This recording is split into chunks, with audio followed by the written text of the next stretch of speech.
প্রিয় দর্শক, আপনাদের সবাইকে আমন্ত্রণ জানাচ্ছি প্রতিদিনের বাংলাদেশে নিউজ স্টারে। পুরো সময় জুড়ে আপনাদের সাথে আছি আমি তমা রশিদ। দর্শক, আজ আমাদের সাথে যুক্ত হয়েছেন এমন একজন মানুষ যিনি ব্যক্তিগতভাবে আমার খুব পছন্দের। তিনি নৃত্যশিল্পী থেকে বর্তমানে একজন স্টাইলিস্ট কোরিওগ্রাফার। বেশিরভাগ সময় তাকে দেখা যায় ইন্ডাস্ট্রি নামি দামি মডেল কিংবা সেলিব্রিটিদের সাথে, কেননা তার কাজটাই এমন। তিনি ফ্যাশন সম্পর্কে নিজে অনেক কিছু জানেন এবং অন্যদেরকেও অনেক কিছু শেখান তিনি। চলুন পরিচয় করিয়ে দিই আমাদের আজকের অতিথির সাথে। আজ আমাদের সাথে রয়েছেন মাহফুজ কাদরী। স্বাগত জানাচ্ছি ভাইয়া, কেমন আছেন? থ্যাংক ইউ সো মাচ তমা, কেমন আছো তুমি?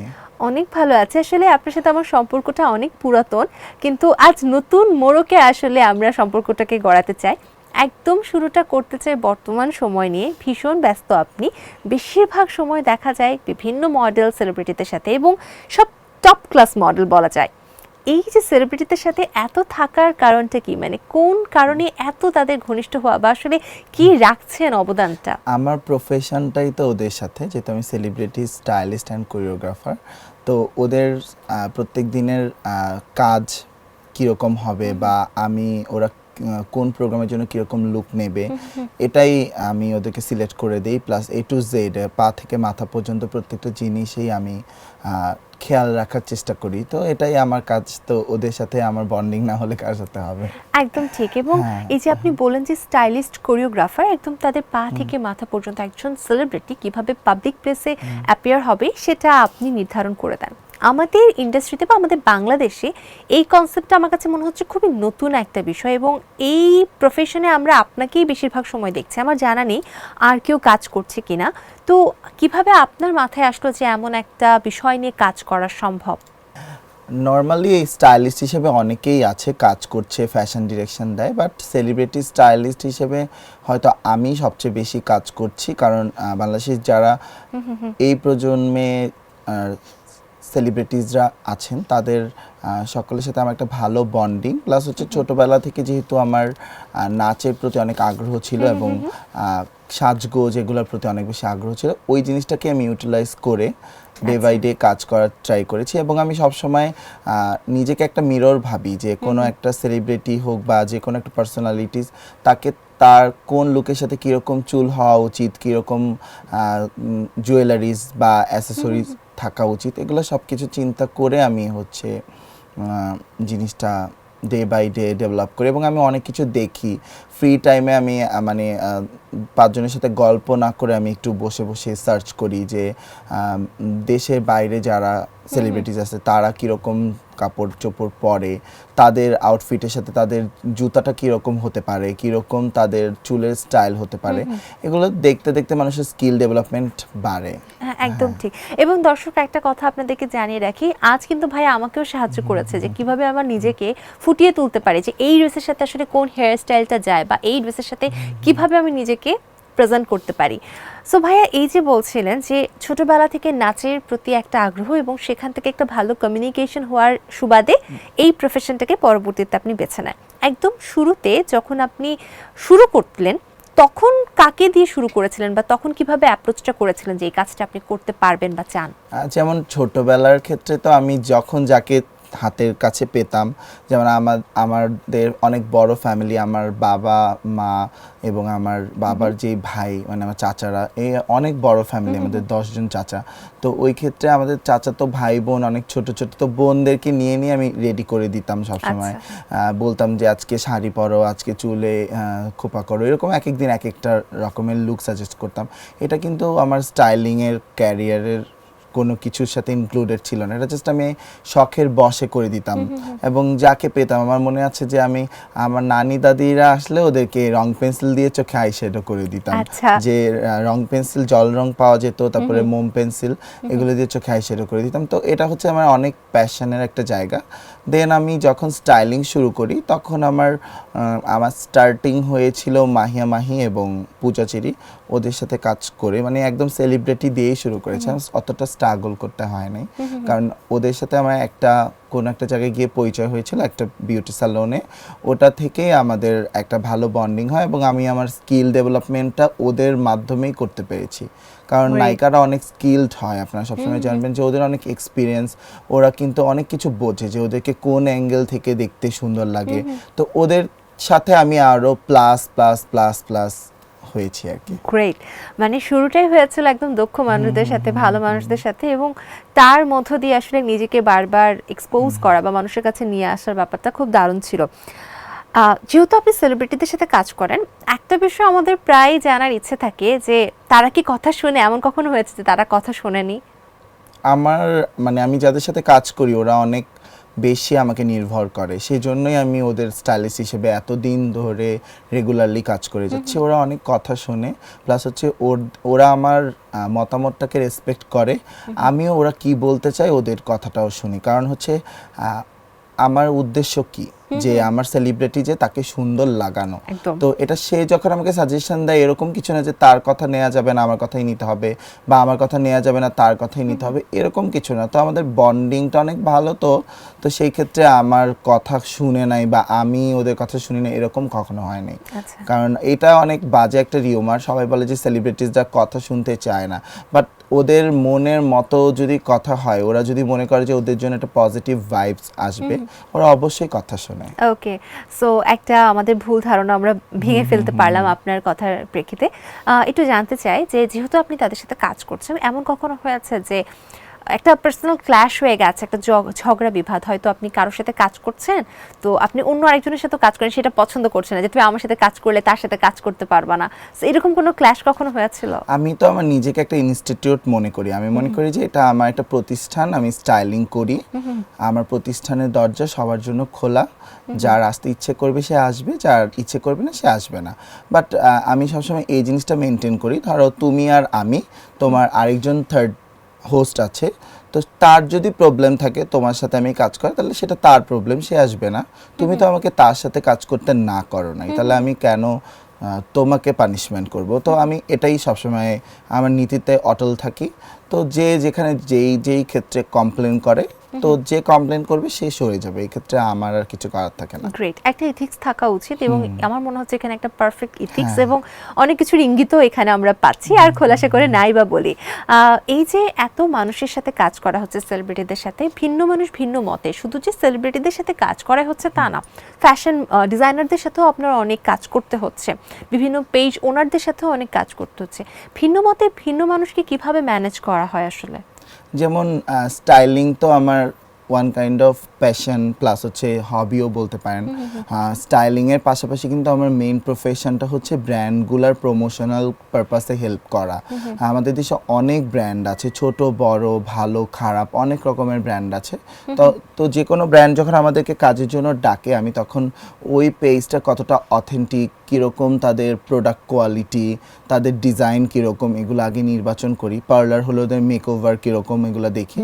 কারণ আমাদের একটা সেলিব্রিটি যখন একটা পেজকে রিপ্রেজেন্ট করবে, বা ওদের ফটোশ্যুট করবে, বা ওদের এন্ডোজমেন্ট ওপেনিং করবে, তো এটা কিন্তু সবাই ওই সেলিব্রিটির নামেই চিনবে। তো এই ক্ষেত্রে ওদের কোয়ালিটিটা যদি খারাপ হয়, আমার সেলিব্রিটির নাম নষ্ট হবে।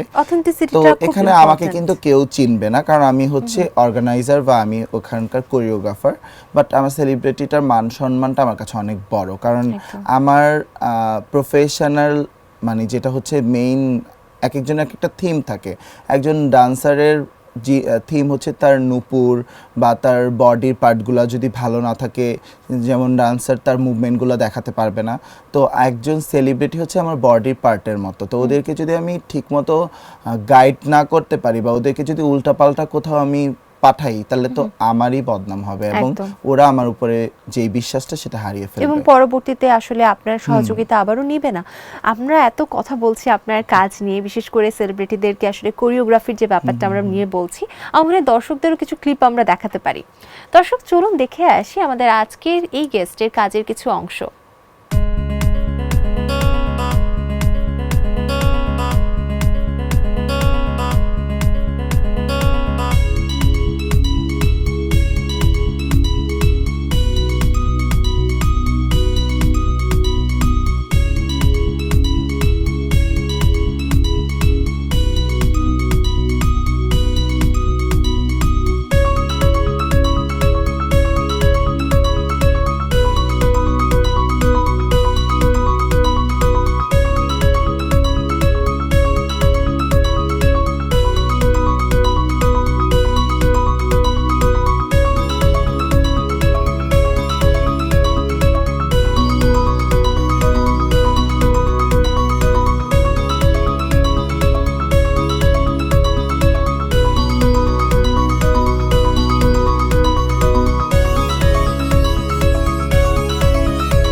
চমৎকার কিছু কাজের অংশ আমরা দেখলাম। আসলে ভাইয়া পুরো ভিডিও জুড়ে এত সেলিব্রিটির সাথে আপনার কাজ হয়েছে, এত সুন্দর সুন্দর প্রজেক্টে, এবং প্রত্যেকটা ভিডিওতেই আমরা দেখলাম যে ক্লিপে প্রত্যেকটা সেলিব্রিটিকে অনেক সুন্দর লাগছে, আকর্ষণীয় লাগছে। পুরোটাই ক্রেডিট আসলে আপনার উপরে যায়।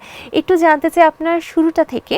আমরা জানতাম শুরুতে আপনি নাচের প্রতি একটা ভালোবাসা ছিল, আপনি বলছিলেন নৃত্যশিল্পী ছিলেন, তো সেখান থেকে কিভাবে আসলে এই ইন্ডাস্ট্রিতে চলে আসা হলো বা নাচে কখন জয়েন করেছেন, একটু পুরো বিষয়টা জানতে চাই।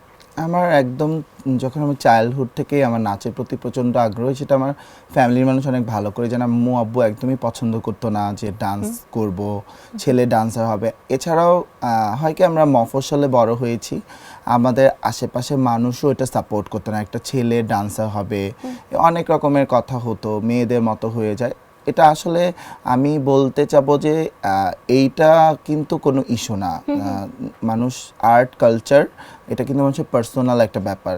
তো আর্ট কালচারটা যে যেভাবে লালন করে, তো ওই ক্ষেত্রে আমার যত বেশি আমাকে বাধা দেওয়া হয়েছে, আমি তত বেশি আগ্রহী হয়ে গেছি এবং আমি তত বেশি ডেসপারেট হয়ে গেছি। এবং সেটা থেকে আমি আজকে তোমার শোতে তোমার সামনে বসে আছি অ্যাজ এ স্টাইলিস্ট হিসেবে। তো এটা কিন্তু যাত্রাটা কিন্তু এত ইজি ছিল না। আমার প্রথমে আমি যখন ডান্স করতাম, আমার মনে আছে এখনো ছোটবেলার কথা, আমি কচিকাঁচা প্রি ক্যাডেট স্কুলে পড়তাম। ওদেরই একটা প্রতিষ্ঠান ছিল মতলব সূর্যমুখী কচিকাঁচার মেলা। ওখানে নাচ গান কবিতা সব কিছু শেখানো হতো। তো আমার আম্মু আব্বু আমাকে সবসময় কবিতা আবৃত্তি গান চাইতো, এগুলো করি, আমি নাচ করি এটা চেত না। তো আমার আব্বু আম্মু আমাকে যখন এগুলোর জন্য পাঠাতো ওই প্রোগ্রামের রিহার্সেলে, তখন আমি গিয়ে নাচের ওখানে বসে থাকতাম বা আমার নাচের ওই ডিপার্টমেন্টটাতে দেখতে ভালো লাগতো। তো ওটা থেকে আমার নাচের প্রতি আগ্রহ অনেক বেড়ে যায়। তখন তো এখন আমরা সার্চ করলে ফেসবুক ইউটিউবে অনেক ভিডিওস অনেক কিছু দেখতে পারি। তখন কিন্তু ওরকম টেলিভিশন ছাড়া, বাংলাদেশ টেলিভিশনে শুধু আমরা মৌ আপু যারা এরকম সিনিয়র আছে ওদের নাচ দেখতে পারতাম।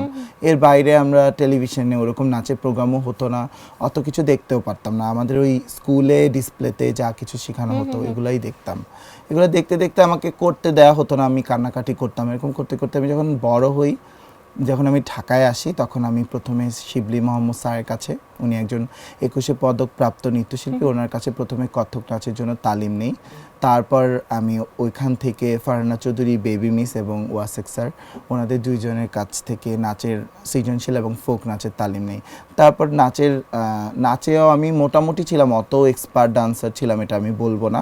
আমি ট্রাই করতাম এবং আমার ক্রিয়েটিভ স্কিলটা আমি ডেভেলপ করার চেষ্টা করতাম। আমি সবসময় একটা নাচ দেখে কেউ মুখস্থ করায় দিলেই আমি ওটাতে নির্ভর করতাম না, আমি নিজেও একটা গানের সাথে কীরকম মুভমেন্ট হতে পারে এটা চিন্তা করতাম। এবং 2018 সালে আমি একটা ডান্সের গ্রুপ খুলি, কাদ্রি ডান্স ট্রুপ। মানে গ্রুপটা আমার খুলতে হয়েছিল, আমি একটা প্রোগ্রাম পেয়েছিলাম।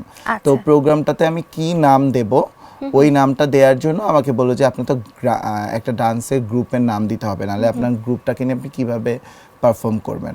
তো ওই ক্ষেত্রে আমি তখন গ্রুপটা খুলি, কাদ্রি ডান্স ট্রুপ, এবং আমার গ্রুপের প্রোগ্রাম এত রেসপন্স পেয়েছে এবং আমি বেশ কিছু প্রোগ্রাম করেছি। এবং কোভিড যখন আসে তখন তো আমাদের সব কিছু এলোমেলো হয়ে যায়। নাচের উপরে নির্ভর করে আমি ড্যাফোডিল ইন্টারন্যাশনাল ইউনিভার্সিটি থেকে সিএসআই সাবজেক্টে বিএসসি করেছি। তো ওই পড়ালেখাও শেষ হয়েছে, তখন ফ্যামিলি থেকে অপশন দেওয়া হয়েছে তুমি কি করবা, জব নাকি তোমার প্রফেশনে তুমি থাকবে, যদি থাকতে চাও তাহলে তোমার নিজের দায়িত্ব নিজেরই নিতে হবে। তখন ওই ক্ষেত্রে আমি ডিসিশন নিয়েছি যে আমার এখানে মানে প্রফেশনটা শক্ত হতে হবে। তো শক্ত প্রফেশনটা কিন্তু আমি নিজে থেকেই চেয়েছি বলে হয়েছে এরকম কিছু না, হয়তো আমার লাক ফেভার করেছে, সেই জন্য আমি অ্যাজ এ স্টাইলিস্ট হিসেবে কাজ করছি এবং আলহামদুলিল্লাহ আমি খুব ভালো আছি। এবং আপনি শুরুতে বলছিলেন যে খুব একটা স্ট্রাগল করতে হয়নি আপনাকে, কিন্তু পুরো জীবনের গল্প শুনে মনে হলো একটা দীর্ঘ পথ ছিল যেখানে পুরোটাই স্ট্রাগল ছিল, তবে একদম শেষ মুহূর্তে এসে হয়তো আর খুব কষ্ট করতে হয়নি, তখন ভাগ্যটা আসলে মিলিয়ে দিয়েছে। যেই জিনিসের প্রতি যার ভালোবাসা আসলে কোনো না কোনোভাবে সেই ভালোবাসাটাকে অ্যাচিভ করতেই পারে, সেই জিনিসটা আপনার মধ্যে খুব প্রখর আমি যা দেখছি। তবে বলছিলেন যে বাবা মার ইচ্ছে ছিল যে গান শেখানোর ব্যাপারে, গানের ক্লাসে না যেয়ে নাচের ক্লাসে বসে থাকতেন। গান শিখেছেন কি শিখেননি সেটা আমরা আর জানতে পারিনি, শেখা হয়েছিল পরবর্তীতে? না, আমি গান তো ওরকম আমি যখন কবিতা আবৃত্তি করতাম আমি কিন্তু জেলা থানা এই পর্যায়গুলো অ্যাটেন্ড করতাম, ফার্স্ট হতাম সেকেন্ড হতাম। তো ওই ক্ষেত্রে আব্বু আম্মু চাইতো খুব বেশি করে, এবং তোমার সাথেও আমার মানচিত্র নামের একটা গ্রুপে দেখা হয়েছিল। তো ওই ক্ষেত্রে ওরা কিন্তু চাইতো যে আমি যেন এই ক্ষেত্রে অনেক ফোকাসড হই, কিন্তু এটা যে প্রফেশন হতে পারে, এটা যে আমাদের একটা মানে চাকরি টাকরি ছেড়ে শুধু এটাই প্রফেশন হতে পারে, এটা আব্বু আম্মু তো কোনোদিনই কল্পনা করে নাই, এবং ফ্যামিলির মানুষও করে নাই, কারণ আমার ফ্যামিলিতে সবাই জব করে মেরিনার। তো ওই ক্ষেত্রে হচ্ছে আমার প্রফেশনটাই একটা, আমার ফ্যামিলির নতুন একটা প্রফেশন, যে একজন মিডিয়া কর্মী বা একজন স্টাইলিস্ট হিসেবেও ঢাকা শহরে থেকে নিজের লাইফস্টাইলটা সুন্দরভাবে লিড করা যায় এবং ফ্যামিলিকেও সাপোর্ট করা যায়। এটা আসলে নতুনভাবে আমার ফ্যামিলি শিখলো। আসলে সৃজনশীলতার প্রতিটি খাতে বা বলতে পারি যে আমাদের সংস্কৃতি চর্চার প্রতিটি খাতেই আমরা আপনাকে পেয়েছি। সেটা নাচ বলেন, কবিতার কথা বলেন, গানের কথাও আমরা ধরে নিতে পারি, কিংবা এই যে বর্তমানে আপনি যে কাজটুকু করছেন, এটাও আমি জানি যে মাঝে আপনার একটা বিজনেসও ছিল, ক্লোদিং বিজনেস হয়ে আপনি নিজের পার্টি লিখেছেন, তার মানে অনেক কাজ করেছেন। বাট ভাইয়া একটা গান শুনবো আপনার কাছে এবং একটা কবিতাও শুনবো। আমি আসলে কখনো ওইরকম করে গান গাইতে পারি না, আমি গান গাইতে পারবো না, আমাকে গান গাইতে বলে লাভ নেই। আমি তোমার জন্য একটা কবিতা শোনাতে পারি। ছোটবেলায় এটা আমি অনেক বেশি আবৃত্তি করতাম। এটা আল মাহমুদের 21 কবিতা। এটার কবিতাটা এরকম ছিল: ফেব্রুয়ারির 21 তারিখ দুপুর বেলায় অক্ত, বৃষ্টি নামে বৃষ্টি কোথায়, বরকতেরই রক্ত, হাজার যুগের সূর্য তাপে জ্বলবে এমন লাল যে, সেই লোহিতেই লাল হয়েছে কৃষ্ণচূড়ার ডাল। যে আমার এতটুকুই মনে আছে। দারুণ, এই যে ছোটবেলার কবিতা এখনো মনে আছে, তার মানে কবিতাটা খুব ভীষণ ভালোবাসা। এবার তো ভাই আসলে অনেকক্ষণ ধরে গল্প করছি, আমরা অনেক বিষয় উঠে এসেছে, একটা গেম সেগমেন্টে যেতে চাই। দর্শক, চলে যাচ্ছি আমাদের গেম সেগমেন্ট গেস দ্য ওয়ার্ডে। ভাইয়া, গেস দ্য ওয়ার্ড মানে আপনার কানে একটা হেডফোন আমি পরিয়ে দিব, গান চলবে, আর গেস করতে হবে আমি যে ওয়ার্ডগুলো বলছি সেগুলো। আপনি প্রস্তুত? ওকে। আচ্ছা, আমি তাহলে আপনাকে হেডফোন দিচ্ছি। এই রইল আপনার হেডফোন, এখানে অনেক লাউড স্পিকারের গান বাজবে। ও মাই গড, আমি কিন্তু এটাতে অনেক ভয় পাই, কারণ সাউন্ড যখন আমার কানে অন্য কিছু চলতে যায় আমি মিউজিকের মধ্যে ঢুকে যাই। তাও ট্রাই করি। দেখা যাক, আজকে তো তাহলে খেলা বেশি জমবে। গান চলছে? কি গান চলছে? আচ্ছা, বুঝতে পারছেন না, আমরা স্টার্ট করছি। First, model. Model, model. একদম ঠিক। পরেরটা, পূজা। পূজা, পূজা। পূজা চেরি। হয়ে গেছে।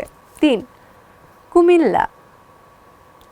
কুমিল্লা, যেটা বুঝতে পারছেন, কুমিল্লা। কুমিল্লা, একটু ভালো মতো অভিনয় করে বল। কুমিল্লা। কুমিল কোরিওগ্রাফার। কুমিল্লা। কুমিল্লা। কবিতা। কুমিল্লা। কুমিল্লা। কুমিল্লা। হইছে, ওকে। নৃত্য। নৃত্য। আরে হয়ে গেছে, ওকে। পরেরটা আপনার জন্য, পটাকা। পটাকা।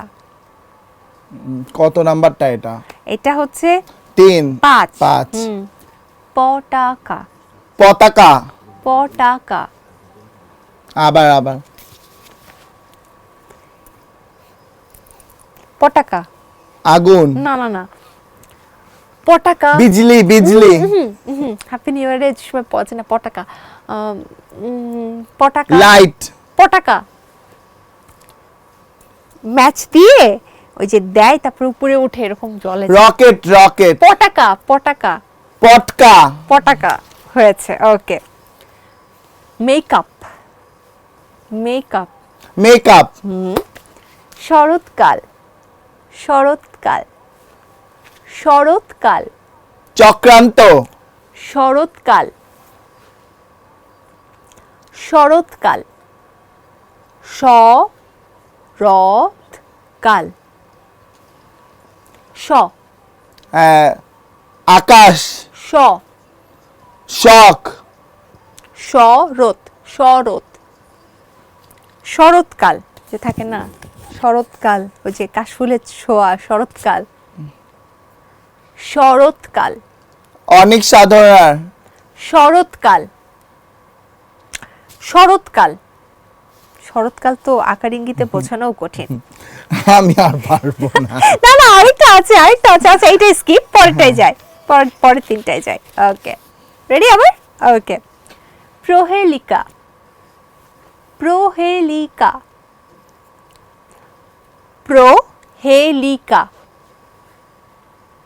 প্রহেলিকা, প্রহেলিকা, হ্যাঁ, প্রহেলিকা প্রহেলিকা। হয়েছে। পরেরটা তুফান, লিপস্টিক, তুফান, তুফান। তুফান।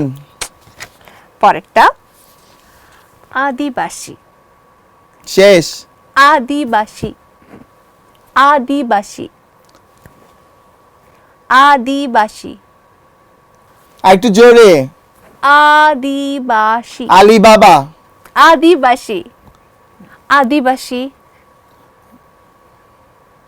আবার ওই যে আদিবাসী, আদিবাসী। একদম। ওকে, ডান। Thank you. ওকে, সরি, আমি অনেক প্যারা দিলাম না তোমাকে। অনেকগুলো হয়েছে, অনেক সুন্দর হয়েছে। যাক, খেলাধুলা শেষ, আবারও প্রশ্ন উত্তর পর্বে আমরা ফেরত আসি। অনেক বিষয় নিয়ে গল্প হচ্ছিল। একদম বলছিলেন যে ক্যারিয়ারের শুরুতে কোনো সমস্যাই হয়নি, পরিবারের যে সমস্যা ছাড়া, মানে পরিবার থেকে সাপোর্ট ছিল না, কিন্তু সাপোর্ট ছিল। যেমন আমি এটা বলতে হবে, আমার ফ্যামিলি যদি আমাকে সাপোর্ট না করতো আমি ঢাকায় কি করে আসতাম, এবং আমি ঢাকায় আমার নিজের পড়ালেখা করা, থাকা, এগুলো তো সব সাপোর্ট আমার ফ্যামিলি আমাকে দিয়েছে, এবং আমাকে স্টিল আমার ফ্যামিলি আমাকে সাপোর্ট দিয়ে যাচ্ছে। এবং এখন আমার আম্মু আমার কাজে অনেক সাপোর্ট দেয়, আমার বোন, আমার বাবা, আমার ফ্যামিলির বাকি মেম্বাররা অনেক বেশি সাপোর্ট দিচ্ছে, কারণ এখন দেখছে যে এই প্রফেশনটাই আমি ফিউচারের জন্য এটা আমার কাজে লাগবে। এবং আমার বাবা মাও আমার যখন শ্যুট থাকে আমার জিনিসপত্র গুছিয়ে দেওয়া, প্ল্যানিং রেডি করে দেওয়া। যেমন লাস্ট 13 জুলাই আমাদের একটা শো ছিল, তো ওইখানে হার্লেনের প্রোগ্রাম ছিল, প্রায় 15 জন সেলিব্রিটি আমার কাপড় পরেছিল, তো ওদের কাপড় আসতেছিল না, আমার যে টেইলার সবাই দিচ্ছিল না। খুব রাত হয়ে গেছিলো, আমার আম্মু আব্বু ওরা সহ আমার সাথে জেগেছিল, ওরা আমার বাসায় এসেছিলো, তো ওরা জেগেছিল কখন আসবে কাপড়, তারপরে আবার ওদেরকে পাঠাবো, ওরা মেজারমেন্ট দেখবে ঠিক আছে কি না। তো এই ক্ষেত্রে তো বাবা মা অনেক সাপোর্ট দিচ্ছে, এখন না সাপোর্ট দিলে তো করতে পারতাম না। বাট প্রথমের দিকে ওরা কখনো চাইতো না যে আমি অ্যাজ এ ডান্সার হিসেবে কাজ করি বা আমি নাচ শিখি, কিন্তু এখন তো ওরা অবশ্যই সাপোর্ট দিচ্ছে, নাহলে তো আমি করতেই পারতাম না। অর্থাৎ শুরুতে তারা একটু শঙ্কিত ছিল যে ভবিষ্যতে কি হবে, বাট এখন তারা অনেকটাই প্রমাণ পেয়ে গেছে যে ভবিষ্যৎটা ভালো। আপনার পুরো জীবনে এমন মানে কারোর সাথে কাজ করার ইচ্ছে আছে যার সাথে এখন পর্যন্ত কাজ করা হয়নি? আমাদের দেশে অনেকের সাথে আমার কাজ করা হয়েছে, ইনশাল্লাহ আরও হবে। এর বাইরে আমার বলিউডের অনেকের সাথে কাজ করার ইচ্ছা, তো এটা যদি কখনো হয় তখন তো দেখতে পারবেন, আগেই না বলি। আচ্ছা, দেশের মধ্যে কাকে এখন পর্যন্ত আপনার সব থেকে বেশি ভালো লেগেছে? আমি যাদের সাথে কাজ করি তাদেরকেই আমার সবচেয়ে বেশি ভালো লেগেছে, কারণ ওরা আমাকে অনেক কিছু শিখিয়েছে, এবং ওরা আমার খুবই ক্লোজ। তো আমি যার সাথে কাজ করেছি তাদেরকেই আমার ভালো লাগে, মানে এরকম না ওই যে আমি যার সাথে করতে পারি নাই তার কথা বললাম যে আমি ওনাকে অনেক পছন্দ করি, ওনার সাথে কাজ করতে পারলে। এই উইশটা না করে আমার মনে হয় আমার শুকরিয়া আদায় করা উচিত যে বাংলাদেশের যথেষ্ট পরিমাণে রিনাউন সেলিব্রিটিসদের সাথে আমি কাজ করেছি, পূজা চেরি, মাহিয়া মাহি, শবনম বুবলি, অপু বিশ্বাস সহ আরও অনেকেই। তো এরাই আমার জন্য অনেক বড় একটা সম্পদের মতো বলতে পারেন। তো এই ক্ষেত্রে আমি কেন বলবো যে আমার অন্যান্য সেলিব্রিটিদেরকে ভালো লাগে? ওরা বাংলাদেশের কোটি কোটি মানুষ তাদেরকে পছন্দ করে। একদম। ভাইয়া, তো ভবিষ্যৎ অনেক বড়, আবার অনেক ধরনের কাজও আপনি করেছেন ইতিমধ্যে। কি করতে চান আসলে ভবিষ্যতে? কোন বিষয়টা নিয়ে এগোতে চান, মানে যে কোথায় দেখতে চান? অ্যাজ এ স্টাইলিস্ট হিসেবে কাজ করছি, এই প্রফেশনটাতেই ফোকাসড গত 3-4 বছর ধরে। তো আমি আশা করব যে এই প্রফেশনটা যতটুকু গুছিয়ে, যতটুকু সুন্দরভাবে করা যায়, একটা মানুষের জীবনটার কত বড়, কয়দিনই বা একটা মানুষ বাঁচে। তো এই ক্ষেত্রে যেহেতু আমার যে একটা নেটওয়ার্কিং হয়েছে, আমি যাদের সাথে কাজ করি ওরা আমার ফ্যামিলি মেম্বারের মতো, তো ওদের বিপদে আপদে যেরকম খুশিতে খুশি হই, খারাপ সময় আবার আমার খারাপ লাগে। তো এই ক্ষেত্রে আমি মনে করি যে আমার এই প্রফেশনটা ডে বাই ডে যতটা ডেভেলপ করা যায়, অনেক সিনিয়র কোরিওগ্রাফার, সিনিয়র স্টাইলিস্ট আছে, ওদের অনেক কিছু দেখি, অনেক কিছু ভালো লাগে। তো এই প্রফেশনটাকেই এনরিচ করার ট্রাই করব। দারুণ। যাক, অনেক বিষয় নিয়ে কথা হচ্ছে ভাই, আমার মনে হয় এখন ছোট্ট একটা বিরতিতে আমরা যেতে পারি। বিরতির পর আরো অনেক মজার মজার প্রশ্ন আছে আমার কাছে। প্রিয় দর্শক, প্রতিদিনের বাংলাদেশের নিউজ স্টার থেকে এই পর্যায়ে নিচ্ছে ছোট্ট একটা বিরতি। বিরতির পর আরো দারুণ প্রশ্ন এবং অনেক বিষয় নিয়ে, অনেক সেগমেন্ট নিয়ে আবার চলে আসবো। আশা করছি আমাদের সাথেই থাকবেন।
প্রিয় দর্শক, প্রতিদিনের বাংলাদেশের নিউজ স্টার থেকে বিরতির পর আপনাদের সবাইকে আরো একবার স্বাগত জানাচ্ছি। আবারও চলে যাচ্ছি আমাদের আড্ডায়।